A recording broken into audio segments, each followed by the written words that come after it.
Eu quero ser bem sucinto na palavra que eu quero entregar para você essa noite, que eu tirei para mim. Sempre tiro para mim, né? Amém?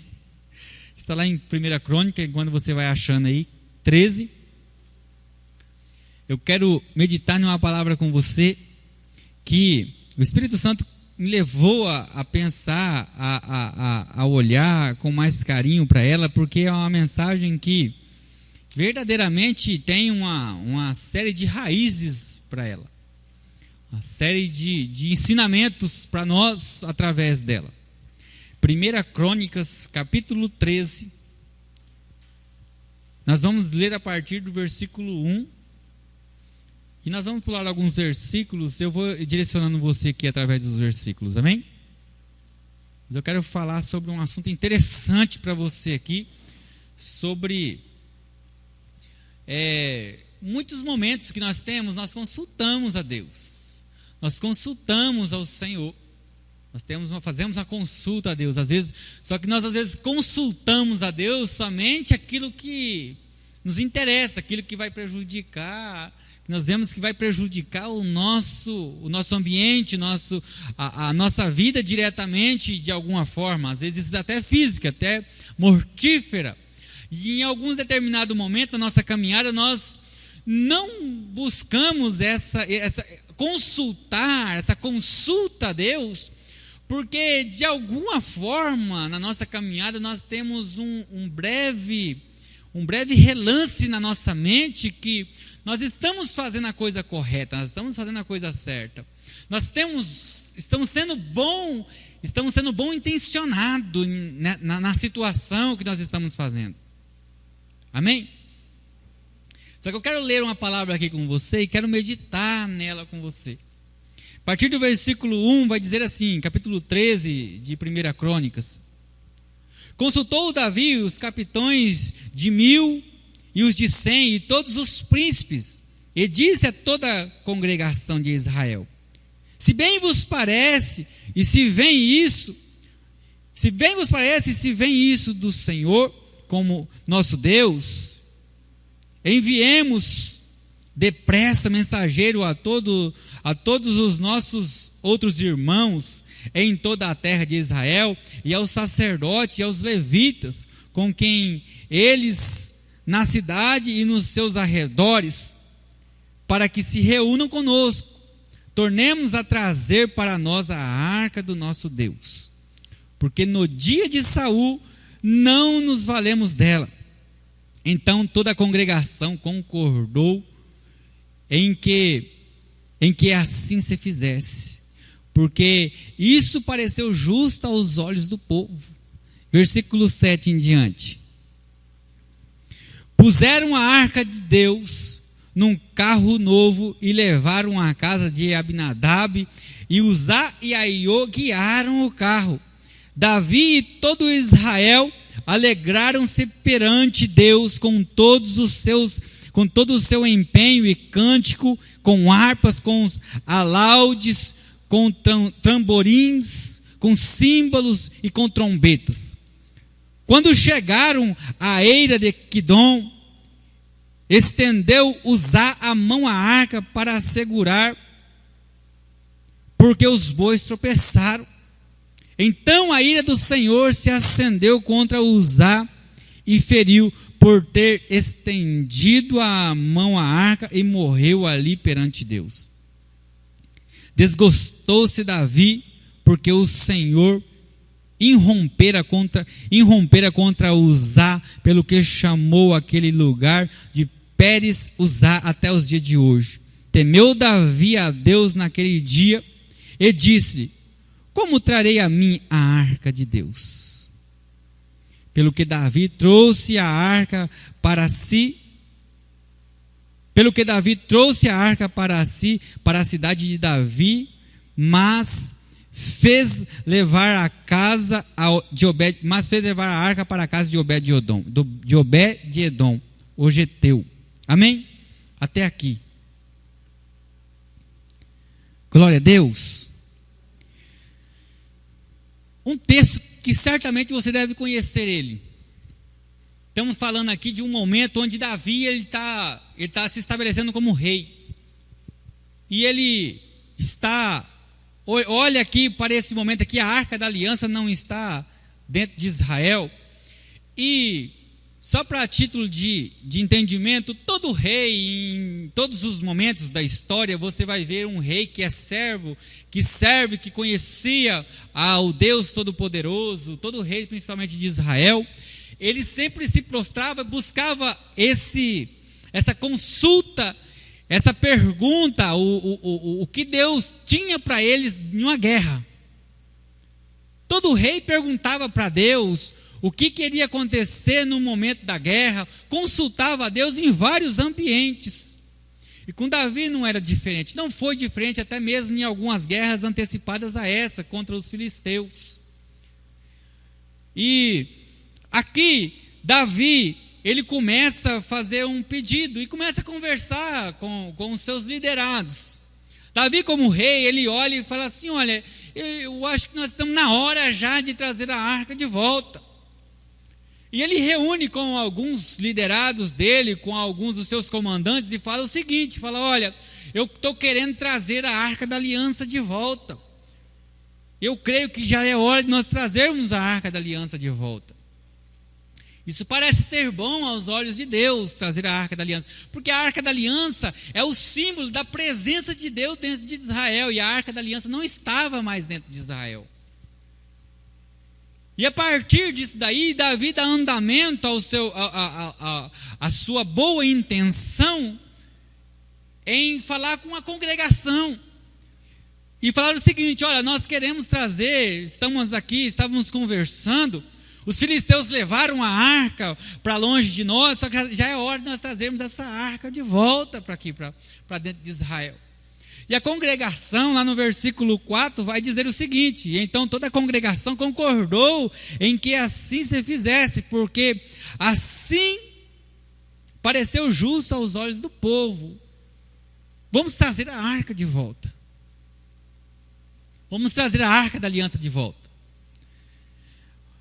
Você vai reparar nesse texto aqui, nesse momento aqui, até o momento em que Davi dá esse andamento, começa a dar esse andamento aqui, você vê ele perguntando para os seus liderados, você vê ele perguntando para a igreja, você vê ele perguntando para a congregação, mas você não vê ele perguntando para Deus.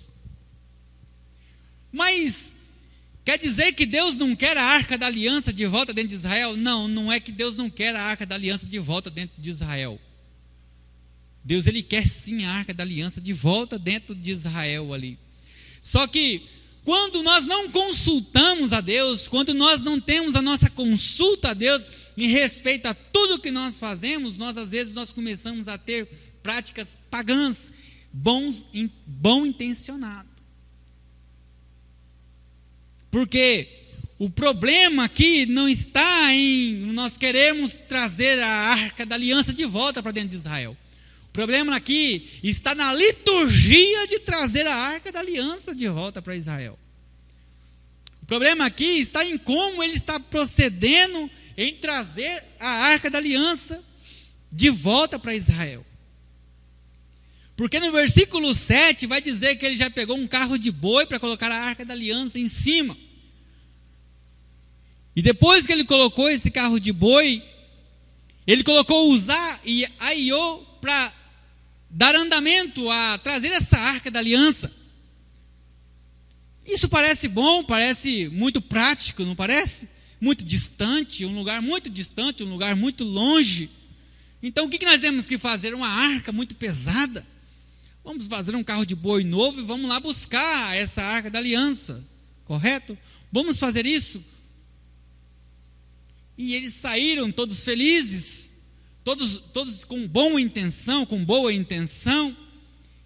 e essa arca da aliança, até o momento que nós estamos vendo que ela está em cima desse carro de boi, e vai dizer que o carro de boi, os bois que estavam puxando a arca, tropeçaram. Não está falando que a arca estava caindo, mas vai falar que os bois tropeçaram.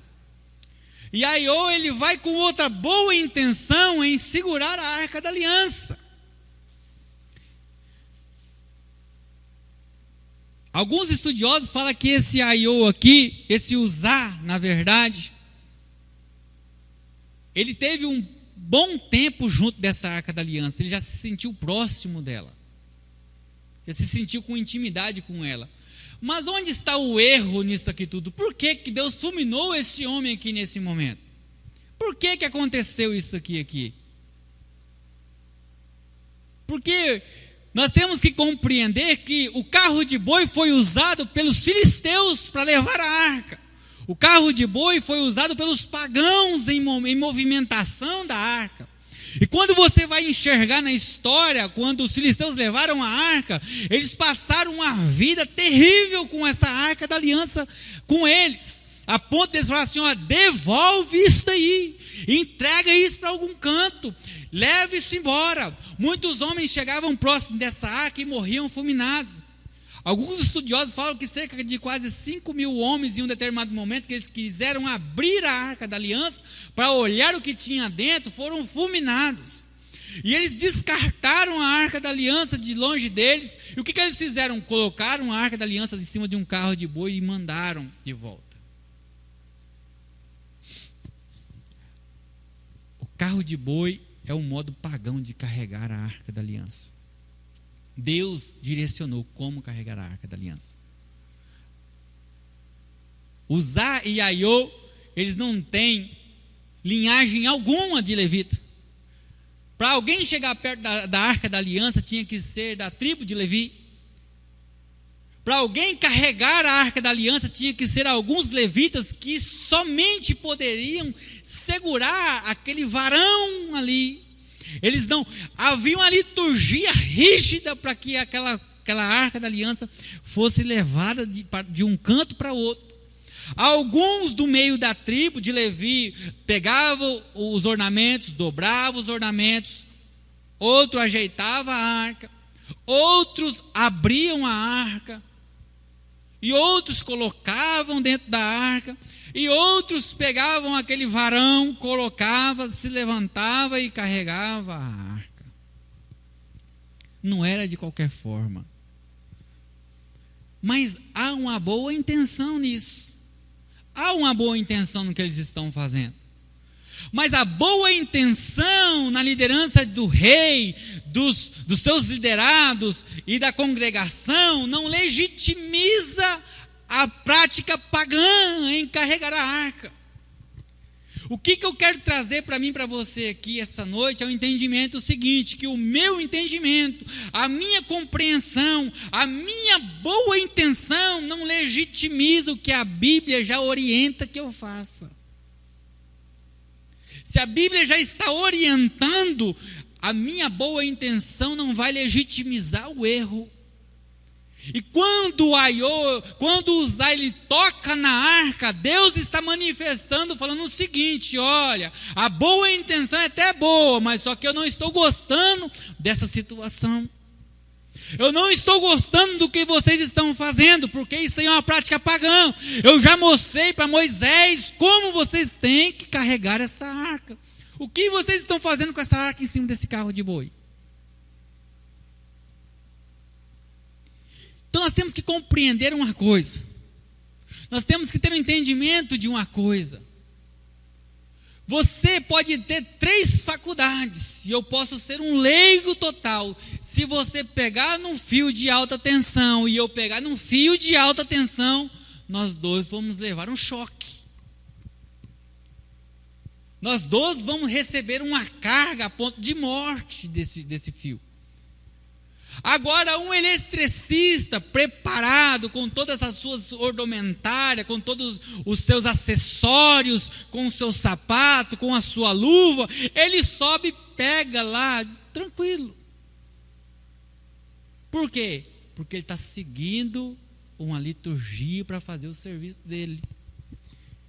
Então o rei Davi, Uzá aqui e Aiô aqui, eles estavam correndo um sério risco, porque havia isso, já estava descrito na lei, que tinha pessoas que não poderiam sequer olhar para a arca, que eram fulminados. Então estava descrito como nós devemos caminhar com a arca, com a presença de Deus em nossa vida. Então, a intenção e a decisão até pareceu ser correta, mas o uso desse carro de boi era uma prática pagando os filisteus. E é isso que eu quero trazer para nós meditarmos aqui neste momento, sobre quem nós estamos consultando a respeito das nossas decisões. Porque eu posso até chegar aqui e falar com vocês, eu posso até pensar em algo aqui como pastor da igreja, eu posso até chegar em algum grupo de liderança, eu posso até chegar em toda a congregação aqui e chamar vocês a fazer algo, mas a minha orientação primeiramente está vindo de quem? Está vindo do céu? Está vindo de Deus? Primeiramente eu busquei ao Senhor para saber a minha orientação a respeito de determinado assunto. E é isso que eu quero falar com você aqui. Eu quero meditar com você aqui sobre as decisões que nós estamos tomando, quais orientações nós estamos recebendo de Deus para nós decidirmos nessas decisões. E a primeira coisa que eu quero meditar com você aqui, que boa intenção não significa aprovação. Boa intenção não significa aprovação. Davi ele chamou, ele teve uma boa intenção. Uzá também teve uma boa intenção em começar a carregar a arca. Todos eles estavam totalmente bom intencionados, eles estavam. A boa intenção do rei, dos líderes do povo, não legitimizaram o que eles fizeram. Então a boa intenção, nós devemos pensar muito bem a respeito da boa intenção, se ela está pautada no que a palavra diz. Se ela está pautada na liturgia que nós devemos seguir. É por isso que eu olho para você hoje e falo o seguinte: eu tenho às vezes até que dar dar um geral em respeito ao quesito de política quando nós falamos, porque andam juntos, irmãos, compreendam isso. Eu não estou politizando o altar. Eu não estou politizando. Rei Davi foi um dos que mais escreveram salmos. Ele foi um monarca. A Bíblia vai nos dar diversos ensinamentos de como dirigir uma nação. O que eu falo para você é que nós devemos andar olhando para o que está acontecendo em respeito à política, porque nós temos que andar pautado no que a palavra diz. No que a palavra fala para nós também, no que ela nos direciona ao entendimento, à compreensão do que está acontecendo dentro dos três poderes, do que vai influenciar na nossa vida hoje, o que vai influenciar na nossa vida amanhã. E quando eu falo sobre política aqui, eu não quero convencer ninguém a nada, a mudar sua mente, a mudar seu pensamento específico. Eu me posiciono em respeito à ideologia implantada e ensino. Agora cabe a nós entendermos, ter a nossa consciência em compreender o que está acontecendo, o que está movimentando ao nosso redor, quais vão ser os resultados disso amanhã, porque a nossa boa intenção em pensar algo, em externar algo de nós hoje, amanhã vai gerar uma consequência. Uzá, quando recebeu essa ordenança de carregar os bois, possivelmente ele conhecia as consequências que ele poderia ter estando perto da arca. Estavam todo bom intencionado, a festa estava acontecendo. Só que nós devemos compreender que nossa boa intenção em algumas situações não vai legitimizar o nosso dia de amanhã. O nosso entendimento do que é ser um cristão hoje, porque às vezes a nossa boa intenção hoje nos aprisiona amanhã, nos amordaçam amanhã. Eu falo isso aqui, irmãos, eu estou dando esse nome específico porque eu percebi isso, e eu não estou atacando especificamente nada. Eu sempre acompanhei muito de perto política, nunca gostei muito de debater ao ponto de perder a amizade. Mas agora, principalmente desse início de ano para cá, foi um dos anos que eu vi uma das maiores autoridades, principalmente do Partido dos Trabalhadores, que é o Lula, se posicionando contra a igreja. Falando abertamente contra a igreja, que não deveria estar aberta, que é ela que é o problema. E o que eu quero dizer quando eu falo de política, para nós como crentes, como servos do Senhor, é que nós devemos entender entre as entrelinhas. O que eu quero que você entenda é o que eles estão vendendo hoje para nós, porque a boa intenção hoje, ela pode prejudicar a igreja amanhã. Não é somente o físico, não é somente nós termos um carro, não é somente nós termos uma casa, pode prejudicar o nosso direito de ir e vir. A política daqui dentro da Bolívia, dentro de pouco tempo, estava proibindo o tráfico de bíblias. Em vários países é proibido você falar. Na China está praticamente proibido falar. Mas começa assim, não tem problema. Não, mas só que é muita ajuda, nós temos que ajudar os menos favorecidos, nós temos que fazer isso, nós temos que fazer aquilo, e é somente essa aqui que está fazendo isso, é somente eles que estão pensando nisso. Eu não tiro o mérito de nós olharmos para isso e falarmos assim, não, verdadeiramente eles estão pensando, não estou dizendo isso, estou falando assim, e o que está por trás? E o que está por trás disso? Se eu pegar e colocar aqui na frente da porta da igreja hoje, se eu mandar colocar mandar fazer uma faixa grandona, com várias cores, as cores do arco-íris, colocar aí na porta aí, muita gente vai pensar o quê? Com toda a sinceridade no seu coração, muita gente vai pensar o quê? Ideologia, homossexualismo, PPP. Isso aí é deles?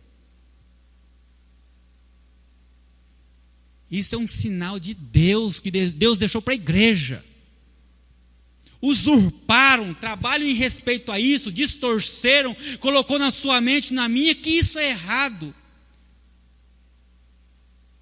Agora nós demonizamos o sinal que Deus deixou escrito nas Escrituras, para mim e para você, que Ele se lembra de você, que você é filho.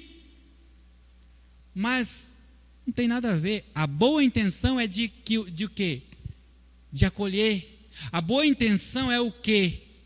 É que é a parte excluída da sociedade. Irmãos, o que eu quero dizer para você aqui é uma coisa. O que eu quero dizer para nós aqui é uma coisa. Você como indivíduo, homem e mulher aqui dentro, aqui hoje, ou você que está ouvindo, você tem todos os direitos dentro da lei. Eu e você, nós temos todos os nossos direitos dentro da lei. Se uma mulher vir e me dar um murro, me matar, ela vai pagar por isso, ela vai ser processada, ela vai ser investigada, ela vai fazer. Não é porque ela é mulher que não vai acontecer isso. Se um homossexual fazer isso, também vai acontecer. Se eu fazer isso com um homossexual, eu também vou preso, eu também vou pagar pelo preço. Agora, colocar acima é errado, está errado. Isso está errado. Agora, nós não podemos tratar isso como normal. Como normal. Irmãos, nós estamos num tempo, nós temos que orar pela nossa nação. A nossa nação está adormecida. Nós estamos tratando aqui o nosso tempo. Nós estamos olhando com toda boa intenção para todos os lados. Nós estamos esquecendo que nós estamos em uma batalha ferrenha através da palavra. Através da palavra, porque é a palavra que vai nos direcionar o que nós devemos fazer. Normalizar. Você pode falar que não. Qual que é o principal erro que está acontecendo hoje? O principal erro que está acontecendo hoje. E eu ouço, irmão, eu estou falando aqui com propriedade porque eu ouço. Eu sento, eu converso com gente que pensa diferente de mim. Eu leio gente que pensa diferente de mim. Eu ouço gente que pensa diferente de mim em questão de ideologia. Estão querendo distorcer.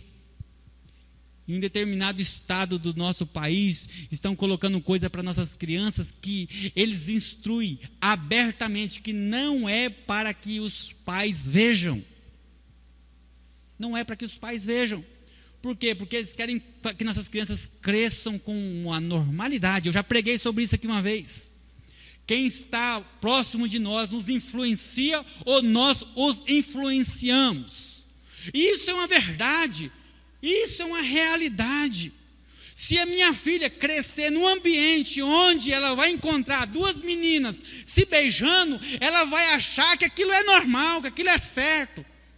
Se ela encontrar um lugar onde ela encontra frequentemente dois homens se beijando, ela vai achar que aquilo é certo. E a palavra diz que é errado. Ela não só dá a entender, ela fala que dos tais não herdarão o reino de Deus. Ela não fala, talvez, tá meio não, ela fala que não herdarão o reino. Aí eles olham para mim, ou falando isso, falam que eu estou sendo radical. Eles estão ao ponto de estar no Congresso. Se você não sabe disso, você procure saber. Está no Congresso Nacional, eles estão querendo tirar isso de dentro das Escrituras. Coisas que vão contra. Se você não sabe, uma das grandes vozes que defendem isso hoje, Silas Malafaia, está sendo perseguido hoje, durante essa semana, pelo STF, por conta de palavras que ele fala em respeito a isso. Eu estou falando isso aqui agora, às vezes está até gravando aqui, às vezes. Hoje nós estamos aqui num lugar onde não temos muito acesso, mas possivelmente já estamos correndo um risco do que nós falamos. Você às vezes não pode falar muita coisa. Oswaldo Eustáquio expressou liberdade de expressão, foi preso por uma Suprema Corte que abriu um inquérito, prendeu, julgou, prendeu antes de abrir o inquérito, já estava preso, sem prova, sem nada, e o homem preso. Por quê? Por liberdade, por conta de uma coisa que é direito dele dentro da Constituição, liberdade de expressão.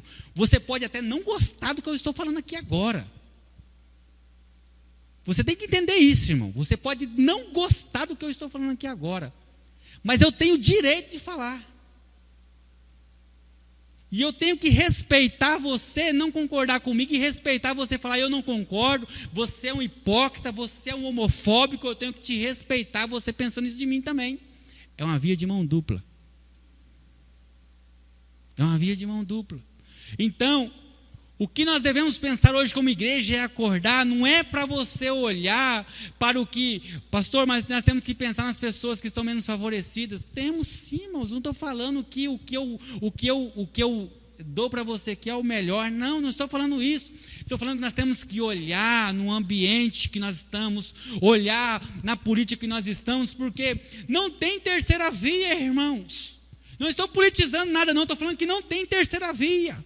Você pega 3 candidatos, um com 30%, outro com 35%, e o resto com 2%, com 3%, com 4%. Você pega e fala assim, eu vou votar naquele um que está com 1%, porque eu não acredito nesses dois. Só que um daqueles dois vai ser eleito, e a ideologia de um daqueles dois é o que vai se permanecer onde nós estamos. Então a minha boa intenção de votar naquele que tem 1%, não vai adiantar de nada. A boa intenção de usar e colocar a mão na arca não adiantou de nada. A questão é que ele tinha que estar dentro do que a palavra diz, ele não tinha que estar nem perto da arca. O que nós temos que estar é pautado no que a palavra diz, no que a palavra fala para nós. O que eles tinham que estar fazendo aqui é pautar Davi, vamos trazer a arca, vamos trazer a presença de Deus para próximo de nós, tudo bem, sacerdote, sumo sacerdote, como que nós trazemos a arca?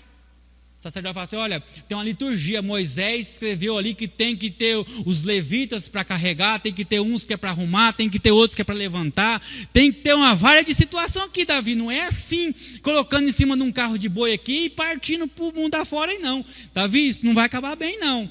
Se o senhor não quiser escutar, tudo bem, mas não é desse jeito não. O que eu tenho que falar para você aqui é isso, essa noite a minha responsabilidade como pastor não é chamar uma liderança e falar assim, olha, está errado o que está acontecendo no Brasil. Olhar aqui para você como congregação e falar assim, olha, o jeito de nós como congregação é aceitar mesmo o que está vindo, porque não tem mais jeito. Não, Deus ele nos deixou instruído que nós seríamos perseguidos, que nós seríamos afrontados, mas que nós somos mais do que vencedores. E se possível for, eu tenho que morrer por conta do que eu acredito. Ninguém morre por conta de coisa pela qual ele não acredita. Ninguém, irmãos. A pastora disse aqui no início, todos esses homens que foram pendurados num poste feito como luminária na cidade, eles tiveram uma oportunidade de negar Jesus. Eles não negaram Jesus, jogaram um óleo sobre o corpo deles, levantaram eles em cima de um poste e meteram fogo, e o povo passando na rua e eles gritando até a morte. Quando eles morriam naquele poste lá, o fogo continuava iluminando até acabar. Você já parou para pensar nisso? Por conta de quê? Por conta do posicionamento que eles tinham em respeito à palavra. Então, irmãos, não adianta, nós estamos num tempo que não tem jeitinho para as coisas, não tem jeitinho para nada. A nossa boa intenção tem que estar pautada na aprovação de Deus. Eu não tenho nada contra, irmãos, a nada. Eu falei especificamente aqui em respeito à ideologia de gênero, eu falo em respeito a isso, sabe por quê?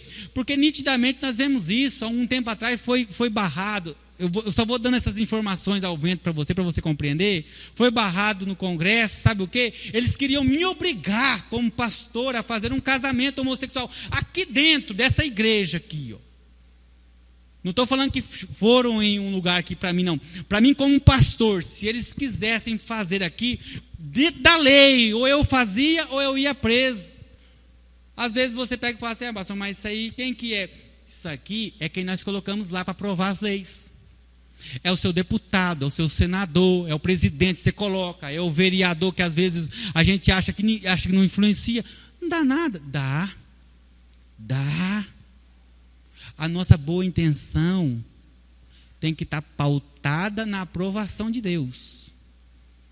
Ou nós escolhemos a nossa consequência amanhã. A nossa consequência nós escolhemos amanhã. Nós vamos escolher as nossas consequências amanhã. Se nós decidirmos não viver a vontade de Deus, somente andarmos pela nossa boa intenção.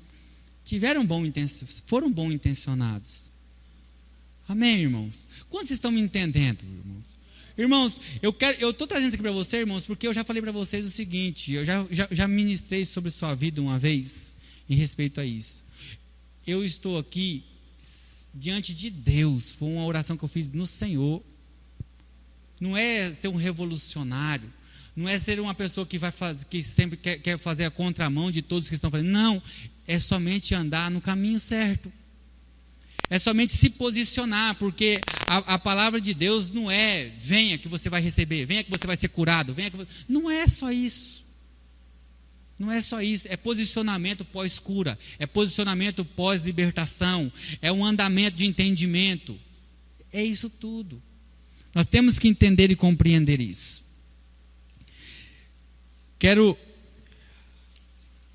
A segunda coisa que eu quero meditar com você e concluir é que a aprovação do homem não vai legitimizar essa prática. Todo mundo aprovou? Está tudo certo. O povo aprovou, parece ser bom. Vou ler de novo você o versículo 4. Então toda a congregação concordou em que assim se fizesse, porque isso pareceu justo aos olhos de todo o povo. Pronto, está tudo bem? Não vamos afrontar isso aí não? Vamos fazer o seguinte, pastor, não vamos falar de política no altar não, pastor. Vamos falar o seguinte, pastor, não vamos falar de bebedice, não vamos falar de homossexualismo no altar, não vamos falar dessas coisas, pastor, beleza? Não vamos falar, pastor. E aí então, pastor, vamos dar continuidade então nesse processo então? Então, puseram a arca de Deus num carro novo e levaram para a casa de Abinadab. Vamos dar andamento, pastor, vamos dar andamento, e aí nós vamos começar a casar os homossexuais, nós vamos começar a deixar o povo bebendo à vontade, enchendo a cara, tudo certo, está tudo beleza, vamos continuar, pastor, não envolve com isso não, pastor, isso aí você só vai arrumar para a cabeça do senhor. Você só vai achar inimizade com isso aí, só vai achar gente que não gosta, que vai achar ruim o seu discurso, que não vai gostar de você, não vai achar bom o seu discurso, o senhor vai só achar inimizade com isso, pastor. Mas eu prefiro que alguém saia daqui, de dentro, ou de onde for, ou entrar, porque irmão, eu não estou pregando só para nós aqui, a dia da manhã às vezes isso aqui está mais cheio do que está hoje. Prefiro que você, ou então alguém saia daqui com raiva de mim, conhecendo a verdade, do que saia aqui de mim, gostando de mim e continuando no erro, passando a mão na cabeça. Tudo bem, não, fica tranquilo, pode continuar. O reino de Deus é para todos, fica aí. Aí nós vamos chegar no último dia lá e encontrar o coitado lá assim, ó, Abraão, molha pelo menos a ponta do dedo e me coloca na minha língua. Por que esse homem estava lá? Às vezes por negligência dele ou por conta.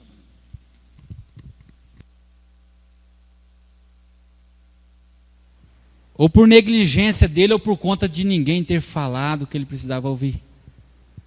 Eu estou aqui hoje, irmão, porque eu escutei um dia alguém falando que eu precisava de ouvir. Você está errado, você não pode fazer isso. É errado, prostituição é errado,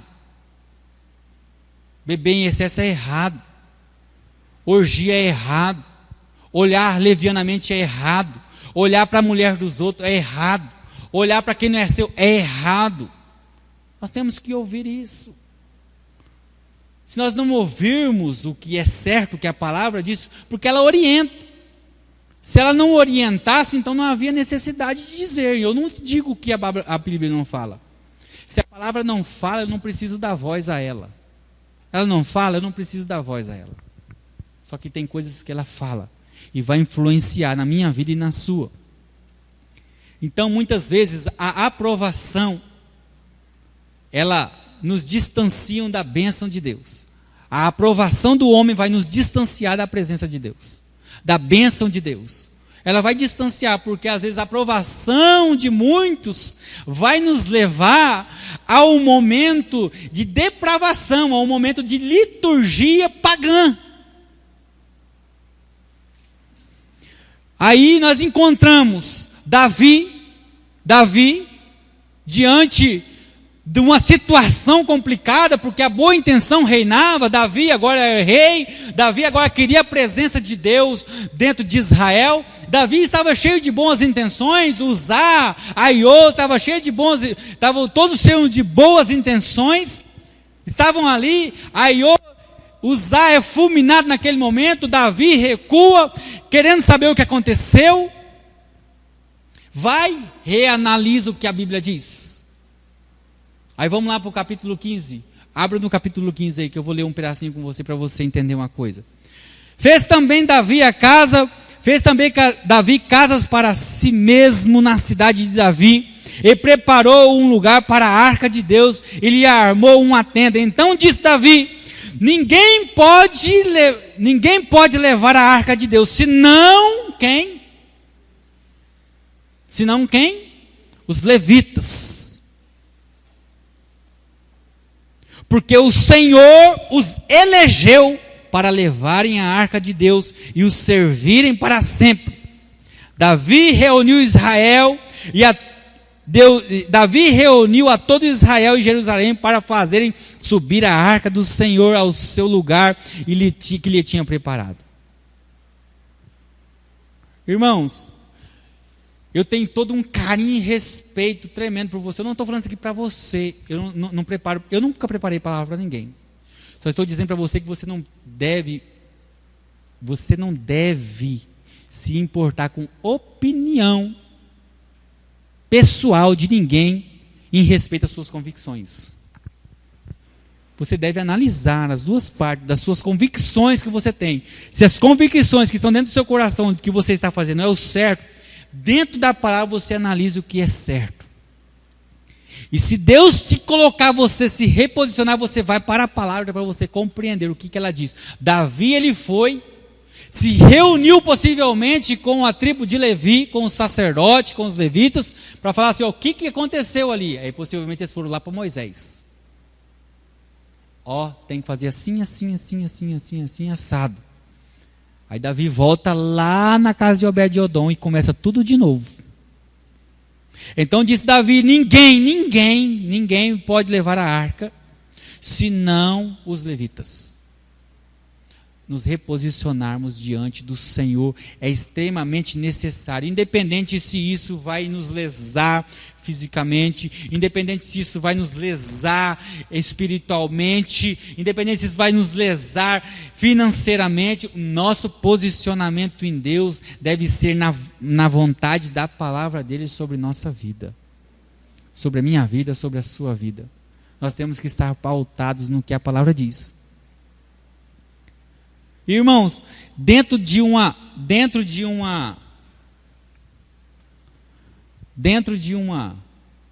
entendimento, quando nós falamos muito sobre isso, eu bato um pouco firme em respeito à ideologia, principalmente a questão LGBT, porque você vê a que está mais em cartaz.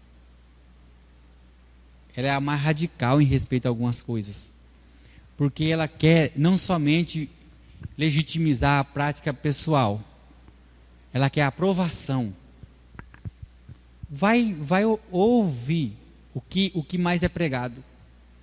Ele não só quer que você, ele não só quer que o que ele faz seja aprovado. Eu não estou dizendo aqui que não existe homofobia. Eu não estou dizendo aqui que tem pessoas que são lesadas homofobicamente, que às vezes são até mortas por conta de pessoas que não gostam delas. Isso acontece, isso é real. Mas existe uma lei para punir isso. A mesma lei da Maria da Penha é a lei que pune aquele que matou o outro por homofobia.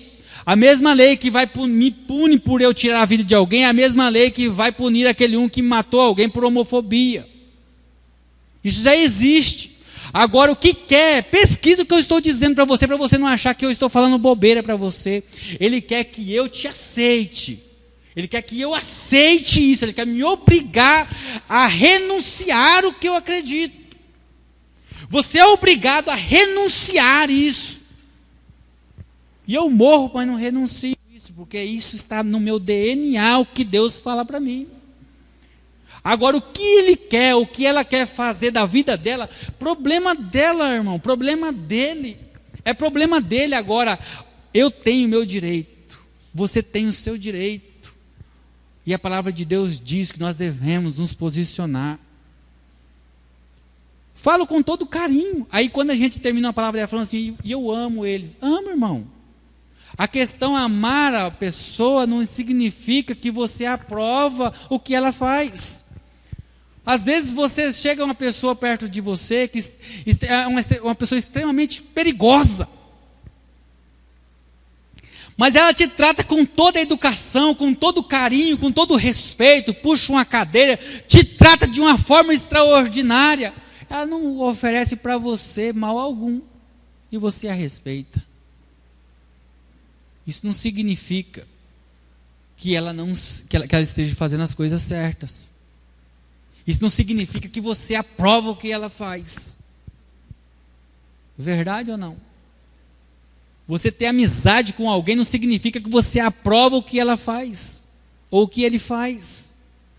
Então nós temos que compreender que o que nós entendemos hoje na palavra, quando nós queremos trazer Deus para próximo de nós, vai influenciar em consequências no dia de amanhã. Quando nós decidimos tomar posse de Reserva do Cabaçal, como cidade que pertence ao Senhor, entenda que você vai ser pressionado diante das trevas. Você vai ser afrontado, você vai ser afrontada. Quando você decidir que o Senhor Jesus é dono da sua vida, você vai ser afrontado. Vão querer tirar isso de você. Comece a ler entre as entrelinhas. Comece a ler entre as entrelinhas. Tudo, irmãos. Até o que você vê hoje, o que você acredita, o que eu acredito hoje. Você sabe meu entendimento, meu posicionamento em respeito a muita coisa. Mas eu ainda olho, por mais que você fale assim, mas não. Eu olho sim, eu vejo, eu fico analisando. Principalmente a parte eclesiástica, a parte de igreja, a parte do que nós ensinamos. Principalmente isso. O resto nós corremos atrás. Nossa liberdade, nós não podemos abrir mão dela. Amém? O que eu quero que você compreenda nessa noite aqui é que a nossa intenção não significa a aprovação de Deus. E a aprovação que você tem de si e a aprovação dos homens não legitimizam as práticas pagãs que nós vamos praticar seguidamente. Amém? Então nós temos que andar com nossas antenas acesas. Não deve existir, irmãos, muita coisa para nós. O evangelho é simples e prático. Não quer. A pessoa não quer andar, não quer. Agora não venha obrigar também. Ninguém é obrigado. Você não se arrumou, não se perfumou, não cheirou, ficou cheiroso, ficou cheirosa para vir aqui. Eu não fui na sua casa obrigar você a vir aqui. Eu não estou querendo colocar essa palavra goela abaixo para você, que se você é obrigado. Não, você só medita nela. Duvidou do que eu disse aqui? Pode pesquisa e chega em mim e fala assim, pastor, o senhor errou, aquele dia o senhor falou isso aí, o senhor se equivocou. O senhor está equivocado. Mas não só fala que eu estou equivocado, não, me prova que eu estou equivocado. Porque se você quiser, eu te provo para você o que eu falei aqui, de ideologia, de tudo que luta. E da onde sai? E aí por isso nós temos que saber, qual é a fonte? Da onde está saindo a fonte? O que nós temos que fazer? Eu simplesmente não alimento essa fonte. Eu faço isso. Não é que eu sou defensor de uma coisa. Não. É que eu só fui para o lado de um que pensa um pouco parecido comigo. Não estou falando que é o salvador do nosso lugar. Não. É porque só pensa um pouco o outro não pensa totalmente contrário. Então, o melhorzinho está aqui. O que está aqui. Então, é isso que eu quero trazer para você. Pense nisso. Às vezes as nossas boas intenções podem ter consequências sérias amanhã. Consequências extremamente sérias amanhã. Amém? Vamos orar, quero orar com você. Fique com essa palavra, irmãos e irmãs.